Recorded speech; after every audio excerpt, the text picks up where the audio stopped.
Good morning, folks. Today's video I want to share with you screen printing.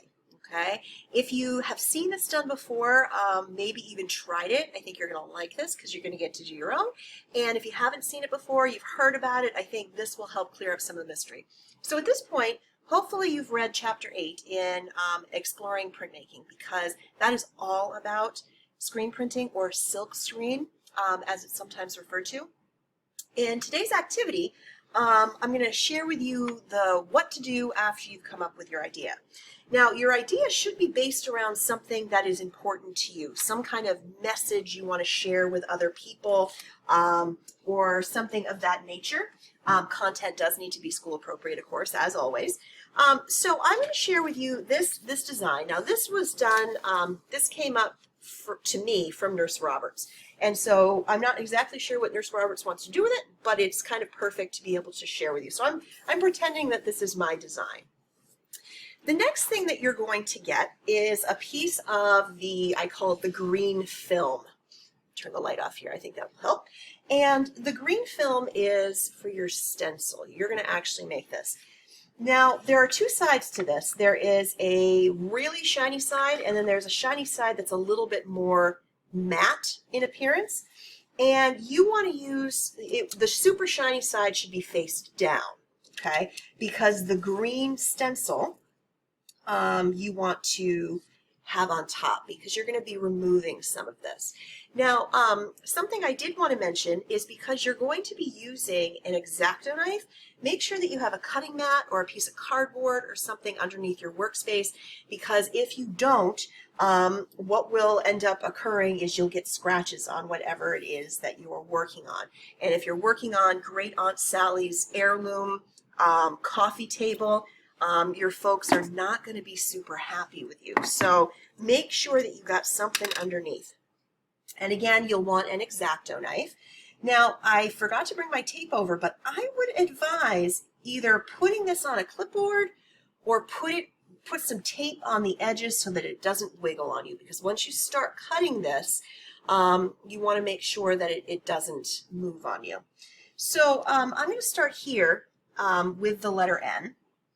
And you can start, probably if you're right-handed, you want to start left to right, but just because the N is a little bit closer here. The biggest trick to this is figuring out how much pressure to use, because you want to use enough pressure to cut through the top thin layer of plastic, but not the acetate underneath. You want to make your lines, if you're working with straight lines, you want to make them as straight as possible. If you're working with curvy lines, go a little bit slower so that you can get them all. And what you're doing is you're going around the outside of your shape, because we want ink to show this letter. We don't want ink in anywhere around the letter. So that's why we're cutting this stencil. That's the point. So once you've gone all the way around the letter, choose a corner. And this is, again, it's a little tricky. It takes a little practice. And you can start to see that green stencil piece is coming up. Now, it's important that you kind of pull or poke and get, a couple of corners started, because if I kept pulling this, I don't want to lose the corner of my N here. That would not be good. I want to be careful with that. And if I can see if I keep pulling it, it's going to pull it up. So I don't want that. So carefully, you go in and gently pull areas. And you'll pull off little pieces of this green part here. And what that's doing is it's removing the part of the stencil that you want the ink to flow through. So I'm just going to carefully hold this down while I go around. If you find your stencil it's having trouble in one area, you might have to go in and very, very carefully go over the lines that you've already cut. Are you going to end up cutting some of the plastic on the other side? Yeah, it's definitely a possibility. Try to avoid that if at all possible by cutting lightly. But again, you have to cut enough to be able to pull off your stenciled piece. Okay, so there is the end. Woohoo! One piece done out of the whole thing. So you go in and you do that same process to everything that would be cut out. Then you bring this back to me.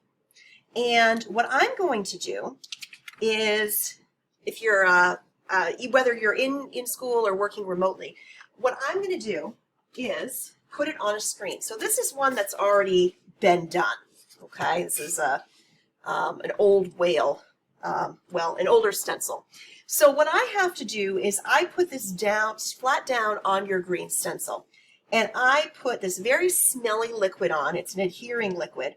And I put it all over your stencil. And what happens is the green part of this will stick to the cloth that has been pulled over this particular screen. It looks like a canvas, but instead of having canvas, it's got a specific kind of fabric on it. Years ago, they actually used to use silk. And then I carefully peel off on the other side. I very carefully peel off the clear part of the acetate that's holding all this green. The next part is to, with all this red tape, mask around the area because you don't want any ink coming out in any places, again, that you don't want it to appear.